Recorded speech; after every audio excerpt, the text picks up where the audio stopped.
Welcome to today's episode where we're back with Yasmin Adamy talking, are you able to sell and close on a property before the probate's done? The answer might surprise you.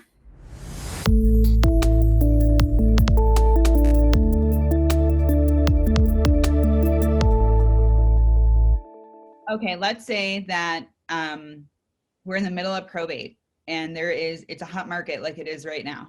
Right. And there's somebody who wants to buy the house even though probate is still open. If the creditor period, and this is where we go in it's a formal administration, because really with the summary proceeding, it closes so quick that it's a non-issue. It usually is a non-issue. But in a formal proceeding, it has to stay open for at least 90 days after a notice to creditors is published in the local newspaper. So you open up the estate, the probate estate, the attorney arranges for a publication of a notice to creditors to be like in the Jack Staley record. That gets done. The probate cannot close until at least 90 days after the first date of publication. Cannot. So let's say within that 90-day period of time, there's the house and there's a buyer. It's a price that cannot be ignored. Right. The attorney can actually go and motion the court for permission for that property to be sold. However, the net proceeds, so like the realtor would get paid, title company paid, but the net proceeds would actually then in the motion and in the court order, the judge would state that the net proceeds have to stay in the attorney's trust account until further order of the court, which means after the 90 days is over, then the attorney would then again motion the court for a release of those funds to the beneficiaries. So yes, real property can be sold during probate. However, the beneficiaries may not receive those proceeds until a later date and time. Until the probate's actually done. Or at least until the 90-day creditor period has run. Oh, okay.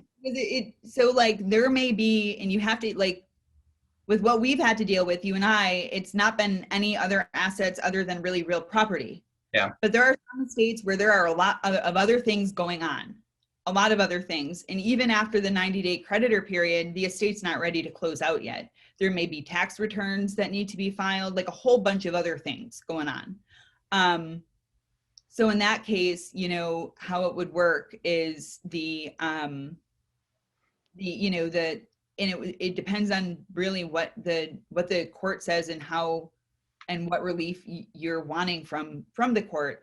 Usually in a probate that isn't going to close out anytime soon, there's something that is called the estate bank account that is opened, and that's where money goes.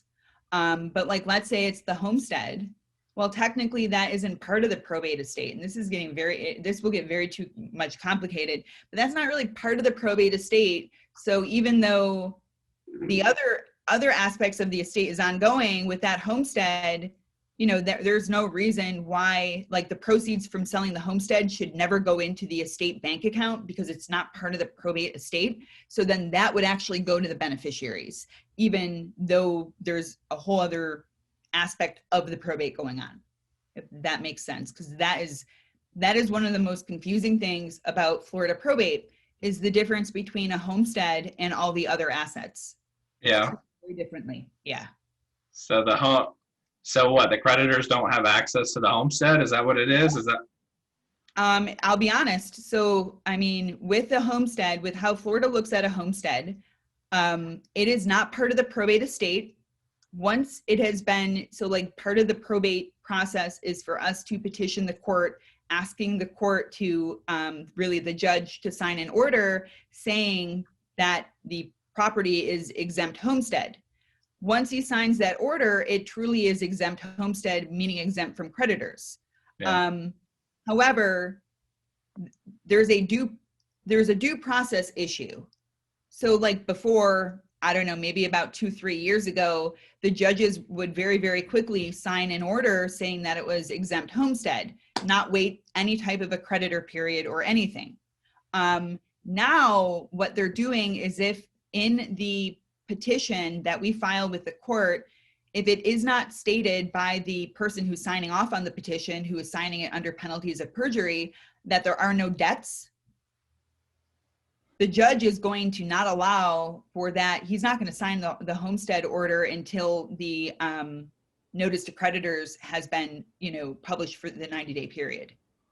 Because what was happening is they were, judges were signing these homestead orders, and then creditors were appearing saying, hey, wait a minute, we never had the chance to disagree and say that that isn't protected homestead. Right. The due process issue. So now, and it depends really on what county you're in. Every county in Florida treats their probate differently. I mean, if you're in Alachua County, it's going to be different than Duval. It's going to be different than St. John's. They're all different.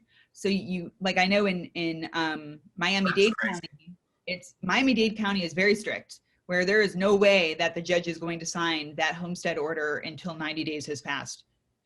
Here in Duval, right now, if the petition states that there are no debts, the judge will sign the homestead order. He's not, but you better make sure that there isn't a creditor that you are not disclosing, because if one appears and files a claim, then they're going to push you into doing a formal administration, and you won't be able to do a summary administration anymore for that case.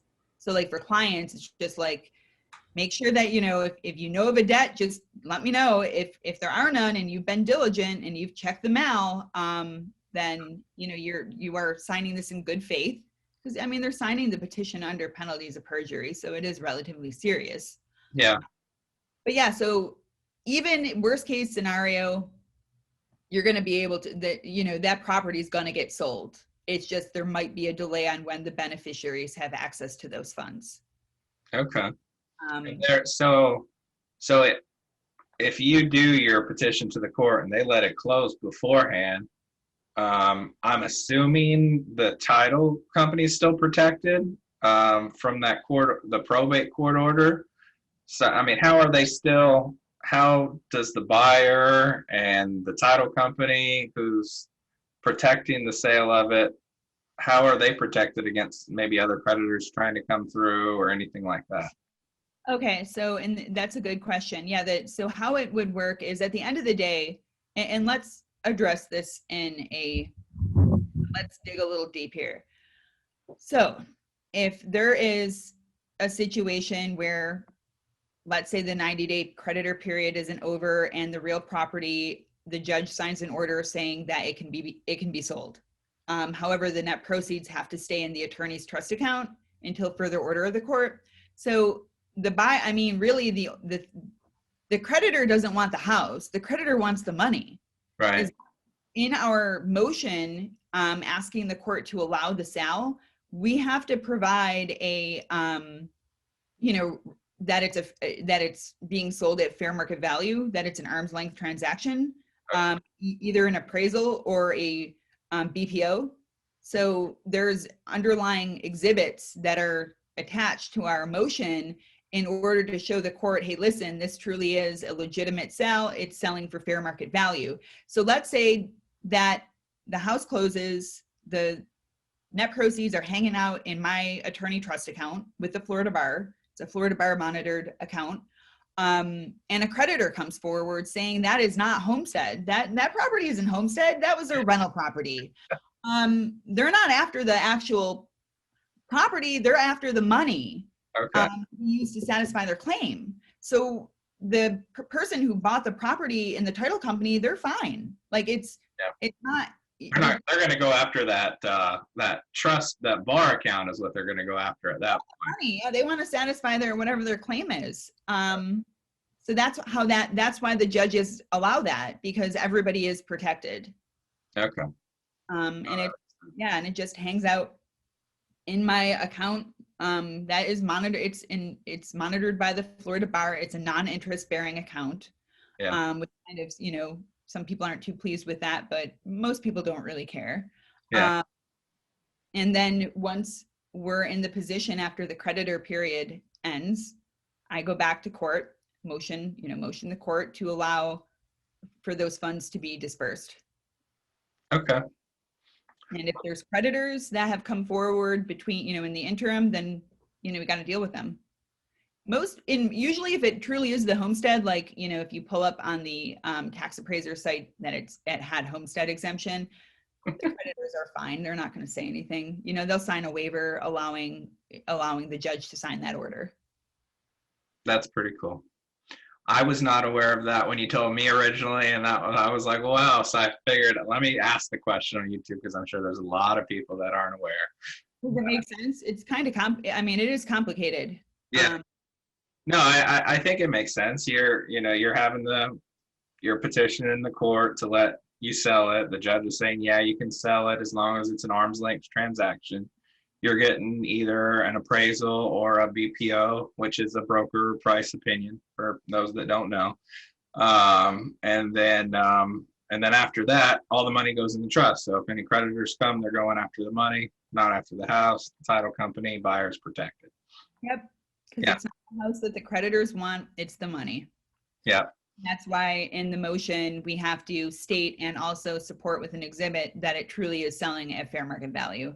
If it's not selling at fair market value, there needs to be a reason why, like and really, like, let's say something shows up on Zillow that it's supposed to be worth $350,000, but we're saying, it's only selling for $300,000. There needs to be something in the BPO or the appraisal stating that, and in my motion, that it's because the property condition has deteriorated or something. Like there needs to be a reason. Yeah. Okay. No, that makes sense. That was going to be my next question. Like, what if it's an investor? Because, investors are normally, what they're offering is usually at least 20% below, the market value. And then they take the repairs off of that. And then, and that's how they get to their price, which, once I go in and adjust them, I'll tell people, we can't sell it like this unless you want to sell it to an investor, and then you're going to take a lesser amount. So to me, it's worth that lesser amount if you're not willing to fix it up. How that would work, if the creditor period, if the person's been dead for longer than 2 years, yeah, as long as everybody in the family agrees at that lesser purchase price, it's fine. However, even if somebody has been dead for so after somebody's been dead for 2 years, the creditor period is barred. Like you don't need to worry about publishing anything when somebody's been dead for 2 years and longer. Right. However, one situation that kind of comes up a lot is this. Even though the person's been dead for 2 years, one of the beneficiaries is a minor. And let's say it's an investor who wants to buy the property and they don't want to pay what would be deemed fair market value. That's probably not going to fly, because that minor, we'd have to go to guardianship court and get a guardian appointed for that minor's property. And then we'd have to petition the guardianship court to allow the sale of that real property. And if it's less than fair market value, they're not going to let it fly. Not going to, yeah. So when minors are involved, it's a whole other ballgame, and it has to be. Somebody's got to protect their interest. Yeah. Sometimes, the guardianship court will still allow it if it can be shown why it's selling at the price. Like, hey, listen, Your Honor, we've been trying to sell this property for a long time. Nobody wants it. Make it for 5 years. Nobody wants it. Every hurricane that comes through does more damage to it. Right. And they'll, as long as it's reasonable, they'd probably allow it. Yeah. But you got to go to guardianship court then, and anytime you got to go to court, it's time and money. Yeah. A lot of paperwork. Bigger pain. Oh, cool. So to wrap up that question, yes, you can sell and close before probate. You just got to do it with a couple stipulations. You got to know an attorney that knows what they're doing.